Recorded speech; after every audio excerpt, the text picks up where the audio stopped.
राजरक मुसलमानों को कुचल डालने के लिए अंदलस के मशहूर व मारूफ बहादुरों सिपहसालारों और 90,000 अज़मूदाकार दलेरों को लेकर नहायत शान के साथ आया था। लेकिन मुसलमान शेरों के सामने इनकी एक भी पेश न गई और इसका लश्कर नहायत बुरी तरह पिसपा हुआ। ईसाई मौरख भी इस बात को लिखते हैं और मानते हैं कि 12,000 मुसलमानों ने 90,000 ईसाइयों को शिकस्त दी। नीज़ मुसलमानों ने मैदान जंग को ईसाइयों की लाशों से भर दिया। इस कदर मसीही कत्ल किए गए कि इनका शुमार ना हो सकता था और अरसा दराज तक हड्डियों के पिंजर इस मैदान में पड़े गलते रहे। जब मुसलमानों को ये अजीमल शान फतह हासिल हुई तो उन्होंने खुदा के शुक्रगुजार होकर इसके दरगाह में सरों को झुका दिए। सजदा शुक्र अदा करके कुछ आदमी ईसाइयों के खैमों की तरफ इन पर कब्जा करने के लिए चले गए और कुछ घोड़ों को पकड़ने लगे। शाम तक सारे खैमों पर कब्जा कर लिया गया और करीब करीब तमाम घोड़े भी पकड़ लिए गए। फिर शहीदों को भी एक जगह जमा करके जनाजा की नमाज पढ़कर दफन कर दिया गया। जब आफताब गुरूब हो गया तो उन्होंने मगरिब की नमाज पढ़ी और खाना तैयार करने लगे। जो लोग जख्मी हो गए थे इनकी मरहम पट्टी की गई। इशा की नमाज पढ़कर मुसलमानों ने खाना खाया और आराम करने लगे। सुबह नमाज के बाद तारक ने माले गनीमत का जायज़ा लिया। हज़ारों खैमे, बेशुमार तलवारें, नेज़े, डालें, कमाने और तीरों के गड्ढे थे। नीज़ रसद का काफ़ी सामान था। पहनने के कपड़े, जेवरात, धातों के बर्तन, गर्ज बहुत सी बेशकीमत चीज़ें हाथ आईं। वो बग्गी जिसमें राजरक सवार होकर आया था और जिस पर हाथी दांत का नहायत अच्छा काम हुआ था, बमा खच्चरों की सफ़ेद जोड़ी के जो इसमें जुते हुए थे। इन सब के अलावा राजरक का ताज, कीमती जेवरात, एक छतर जिसमें मोती, याकूत और ज़ुमुर्द जुड़े हुए थे और जो ताज के ऊपर घूमता था। ये तमाम एशिया माले गनीमत में शामिल थी। 13-14 हज़ार घोड़े और बहुत सी दूसरी चीज़ें भी थी। मुसलमानों ने मरने वाले ईसाइयों की ज़रा बख्तरें भी उतार ली। मुसलमान इस तमाम सामान को देखकर नहायत खुश हुए और उन्होंने एक मर्तबा और खुदा के हुजूर में अदाए शुक्रिया के लिए अपने सर झुका दिए। तारक ने इसी वक्त तमाम हथियार लश्कर में तकसीम कर दिए और इस तरह इस्लामी पैदल लश्कर सवारों में तब्दील हो गया। सबके पास ज़रा बख्तरे और पूरे हथियार हो गए। इसके बाद तारक ने बग्गी, ताज और राजरक के तमाम जेवरात अलहदा करके बकिया सामान में से 5वां हिस्सा निकाला और बकाया 4 हिस्से मुजाहिदीन में तकसीम कर दिए।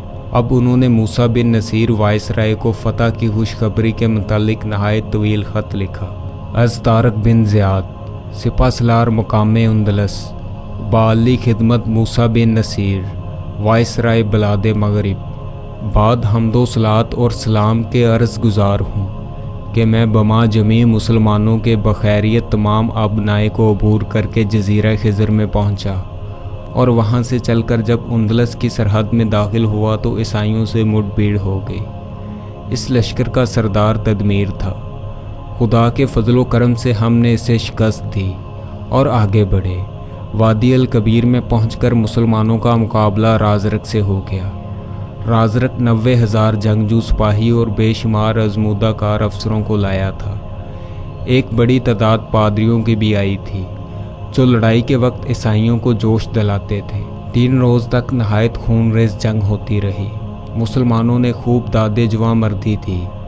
ईसाई भी बड़े जोशो खरोश से लड़े, लेकिन चौथे रोज़ यानी 5 शवाल 92 हिजरी को परवरदिगार आलम ने हमें फ़तह अता फरमाई। राजरक मैदान जंग में मारा गया और इतने ईसाई कत्ल हुए कि इनका शुमार नामुमकिन हो गया। 200 के करीब मुसलमान शहीद हुए। इतने घोड़े हाथ आए कि हमारा हर सिपाही सवार हो गया है। राजरक का ताज, ताज के ऊपर का छतर, इसके पहनने की शाही पोशाक, जेवरात और बग्गी सब माले गनीमत में हाथ आए। मेरा ख्याल है कि ईसाइयों पर हमारा रोब कायम हो गया है और वो हमसे डरने और थरथराने लगे हैं। अब मैं अंदरूने मुल्क में पेश कदमी कर रहा हूँ। दुआ कीजिए कि खुदा कामयाबी अता फरमाए।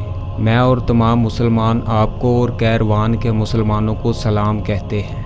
जो लश्कर आपने भेजा था वो ऐन जंग के वक्त पहुँच गया था। मैं हूँ वफादार खादम तारक अज़ अंदलस, 6 शवाल 92 हिजरी। ये ख़त देकर तारक ने एक कासद को मूसा की खिदमत में भेज दिया। जब कासद रवाना हो गया तब उन्होंने मुसलमानों को बुलाकर इनसे मशवरा लिया कि अब किस तरफ कूच करना चाहिए। मुसलमान इस मुल्क से बिल्कुल ही नावाकिफ़ थे। वो नहीं जानते थे कि किस तरफ इन्हें कूच करना चाहिए। अमामन लश्कर के साथ था। तारक ने इसे भी बुला लिया था। जब सब जमा हो गए तो तारक ने कहा, खुदा का हज़ार हज़ार शुक्र व एहसान है कि इसने अजीमुल शान फ़तह अता फरमाई। अब ये मशवरा दो कि हमें क्या करना चाहिए। आया इसी जगह ठहर कर वायसराय की हिदायत का इंतज़ार करना चाहिए या आगे बढ़ना मुनासिब है? मुग़ैसल रूमी ने कहा, ऐसी ज़बरदस्त कामयाबी और फ़तह के बाद इसी जगह ठहरे रहना इसके असर को ईसाइयों के दिलों से ज़ाइल करता है। मेरी राय में हमें बगैर किसी ताख़ीर के पेशकदमी करनी चाहिए। ज़ैद ने कहा, हदायतों के इंतज़ार में यहाँ पड़े रहना तो बड़ी गलती होगी। ईसाई लश्कर की कुछ तादाद भाग गई है। इनके साथ अफसर भी होंगे और वो नए सिरे से अपनी तंजीम करके मुकाबले की तैयारियां करेंगे। अगर हम यहाँ रुके रहे तो इन्हें इसके लिए मौका मिल जाएगा और इससे हमारी मुश्किलात बढ़ जाएंगी। बेहतर यही है कि हम आगे कूच करें। ताहिर ने कहा, हकीकत यह है कि अगर हमने ईसाइयों का ताक़ुब जारी रखा तो इनके कहीं भी कदम न जम सकेंगे और इंशाअल्लाह हम शहरों पर शहर फ़तह करते चले जाएंगे। मुग़ैसल रूमी ने कहा, हमारी दाग ईसाइयों के दिलों पर बैठ गई है। हमारा ताक़ुब इन्हें और घबरा देगा और वो दिल शिकस्ता होकर हथियार डाल देंगे। ताहिर बोला, यही बात है। अजब नहीं कि हम उंदलस के दारुल सल्तनत पर भी कब्ज़ा कर लें। अमामन ने कहा, मेरा ख्याल है कि जो अजीम फ़तह इन वैशी ईसाइयों पर आपको हुई है, इसने इनका गुरूर दूर कर दिया है। वो आपसे डर गए हैं और इन पर आपका रौब तारी हो गया है और जहाँ कहीं भी वो आपको देखेंगे भाग खड़े होंगे।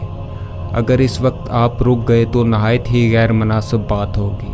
मुग़ैसल रूमी ने कहा, हम इस मुल्क से बिल्कुल नावाकिफ़ हैं। इसके मुताल्लिक अमामन से दरियाफ्त फरमाइए। तारक ने कहा, मोअज़्ज़िज़ यहूदी, तुम बताओ हम किस तरफ बढ़ें? अमामन, पहले मेरा ख्याल था कि महज करतबा पर हमला किया जाए, लेकिन मगर अब तुम्हारा ख्याल बदल गया है? तारक ने कहा। अमामन, जी हाँ। तारक, अब क्या ख्याल है? अमामन, अब 3 तरफ से ईसाइयों पर हमला किया जाए। तारक ने कहा, 3 तरफ से? गोया हम लश्कर के 3 टुकड़े कर दें। अमामन, जी हाँ, इससे ज़्यादा कामयाबी की उम्मीद है। एक लश्कर करतबा होकर तिलितलिया की तरफ बढ़े, दूसरा मलाका, अलूर और स्टेजा की जानब और तीसरा शबिबलिया और मरीदा की सिमत। चूँकि तमाम मुल्क में आपकी फ़तह और ईसाइयों की शिकस्त की शोहरत हो गई है, इसलिए जिस तरफ भी आप जाएंगे इंशाअल्लाह फ़तह याब होंगे। मुग़ैसल रूमी ने कहा, नहायत मक़बूल राय है अमामन की। तारक, बेहतर है। अच्छा मुग़ैसल रूमी, आप मेरे साथ करतबा चलेंगे और ज़ैद मलाका की तरफ रवाना हूँ। करतबा फ़तह होने पर आपको दूसरी तरफ भेजूँगा और ज़ैद मलाका वगैरह फ़तह करके मुझे तिलितलिया के करीब आ मिले। मुग़ैसल रूमी ने कहा, बेहतर है। तारक ने कहा, देखो, इस बात की एहतियात रखना, किसी मुआब्बत गाह को ना गिराना, खेतों और आबादियों को ना जलाना, औरतों, बूढ़ों, बच्चों, बीमारों, अपाहजों और मजहबी पेशवाओं को कत्ल ना करना, सबके साथ नरमी से पेश आना। ये हदायत करके इस वक्त तारक ने कुल लश्कर के 3 हिस्से किए। एक हिस्सा ज़ैद को देकर मलाका की तरफ चलता कर दिया और 2 हिस्से खुद अपने साथ लेकर इसी रोज़ करतबा की तरफ रवाना हो गए।